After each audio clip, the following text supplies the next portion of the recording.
चला तर मग मंडळी कार्यक्रमाला सुरुवात करूया. आपल्या कार्यक्रमाचं नाव काय माहितीये ना? चला बसूया, कार्यक्रमच करूया.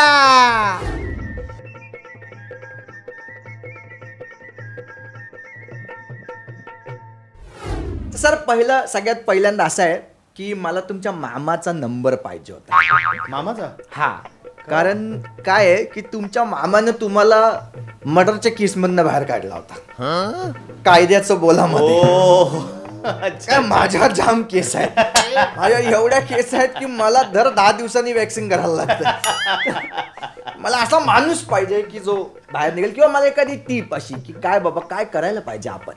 काय नाही, कायद्याचं बोला पार्ट 2 करा. त्याच्यात मी तुम्ही भाचा आणि मग मामा शोधा, किंवा जो कोणी तुम्हाला मामा बनवू शकेल त्याला पकडा. अच्छा, तो मामा होईल तुमचा. अच्छा, आणि तुम्ही सगळ्या केसेस पण अगदी बा इज्जत बरी होईल. पण मी तेव्हा गुन्हा केला नव्हता, माझ्यावर खोटी केस होती. तुमच्यावर खऱ्या आहेत की खोट्या आहेत केसेस? नाही, मला काय करायच्या आधीच लोक धरतात.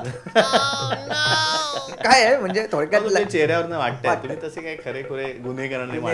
तुम्ही फक्त प्रिटेंड करता की मी गुन्हा करतोय. मी जसं सोन्याचं सगळं घातलेलं आहे ते पण असं प्रिटेंडच वाटतंय, खरे सोन्याचं वाटत नाहीये. माणूस सोन्याचा असं आहे. बरं, आता तुम्ही जर तरची गोष्ट करतात, नाटक करतायत, बरोबर आहे, तर तुम्हाला सगळ्या जर तरच्या गोष्टी तुम्हाला माहिती आहेत.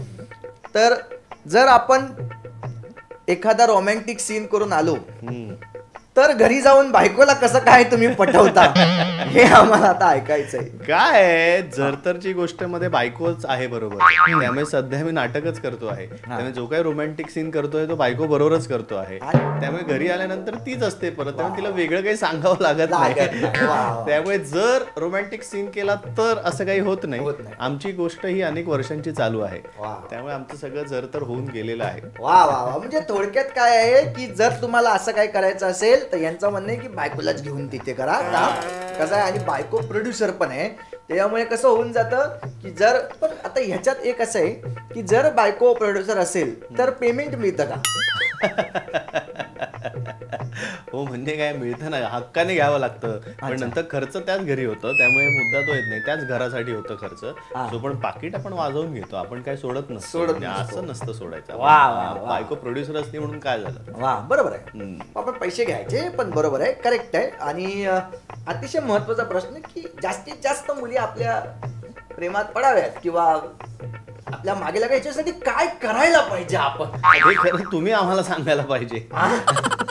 प्रयत्न करावे लागतात ना. मला असं काही प्रयत्नच नाही करायला लागला, मी प्रयत्न वेळ करतच नाही.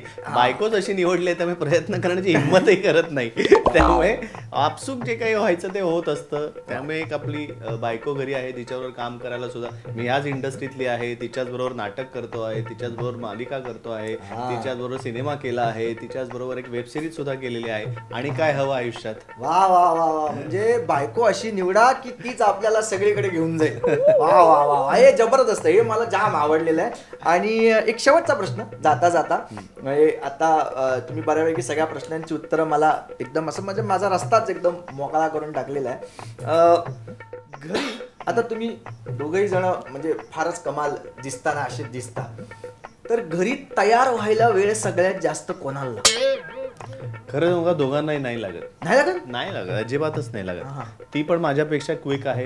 कधीतरी जर कन्फ्युजन चालू असेल नक्की काय घालायचं, जायचाच कंटाळा असतो आम्हाला कुठेही बाहेर अशा काही कार्यक्रमांना वगैरे, आम्ही ते टाळतच असतो. घरी 2-2 सुपरस्टार, आता आपण जी गौरवला इथे काय होणार, सुपरस्टार अजून एखाद दुसरा भेटेल, आपण ऑलरेडी घरीच दोघं जण फिरतोय. असं नाही, पण खरंच आम्हाला दोघांना वेळ नाही लागत. ठरवायलाच वेळ लागतो जायचं की नाही जायचं, पण नाही वेळ लागत. आम्ही फार पटकन दोघंही तयार होतो. आणि माझ्या मते त्याचं सगळं क्रेडिट केलंच जातं, कारण बाकी सुद्धा खाण्याच्या बाबतीत, व्यायामाच्या बाबतीत आम्ही पर्टिक्युलर आहोत. त्यामुळे जे काही सौंदर्य आहे ते त्याचंच आहे.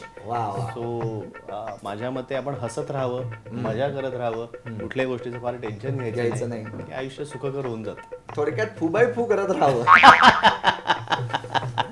पुढच्या सीझनची वाट बघतोय. खूप दिवस झालं मनापासून हसलो नाहीये रे. करूया. बरं, आता एक शेवटचा जाता जाता प्रश्न असा की ऍक्टर म्हणून कोणाला घाबरता? दिग्दर्शकाला, जर तरची गोष्ट या नाटकाबद्दल बोलतोय मी, दिग्दर्शकाला प्रोड्युसरला, त्यातल्या अभिनेत्रीला का लेखकाला? खरं सांगू तरी सिच्युएशन आली नाही, कारण सगळेच त्या स्क्रिप्ट पासून इतके घाबरले होते. नाटक बनवायला आम्हाला 4 वर्ष लागली. 4 वर्षापासून आम्ही लढतो त्या स्क्रिप्ट वरती. 2020 साली खरं तर पहिल्यांदा सुरुवात केली होती जरतरची गोष्ट नाटकाची तालीम करायला, पण कोविडच आला. त्यामुळे स्क्रिप्ट कोविडला आधी घाबरली. मग 2 वर्ष त्याच्यात गेली. त्याच्यानंतर परत सुरू केल्यानंतर काही तारखा जमेना, जुळेनात, लेखक अवेलेबल नाही, तर दिग्दर्शक अवेलेबल नाही, तर अभिनेत्री अवेलेबल नाही. ह्या सगळ्या ह्याच्यातनं आम्ही आत्ता मुहूर्त लागला 2023 मध्ये नाटकाचा.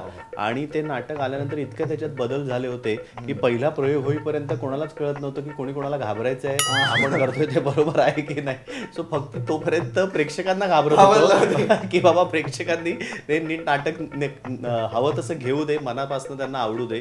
सो पहिल्या प्रयोगापर्यंत प्रेक्षकांचीच भीती होती, पण माझ्यामध्ये एकदा पहिला प्रयोग झाला त्याच्यानंतर ती सुद्धा भीती गेली, कारण प्रेक्षकांचं उदंड प्रेम लाभलं या नाटकाला. सो आता घाबरायची काहीच गरज नाही. जबरदस्त. म्हणजे जे प्रेक्षक बघतात त्यांच्या मनामध्ये जर तर राहतच नाहीये आता. हे नाटक आवडलेलं आहे आणि त्याला खूप खूप शुभेच्छा. तुमच्या पुढच्या वाटचालीसाठी शुभेच्छा. धन्यवाद तुमचा वेळ दिला. थँक्यू.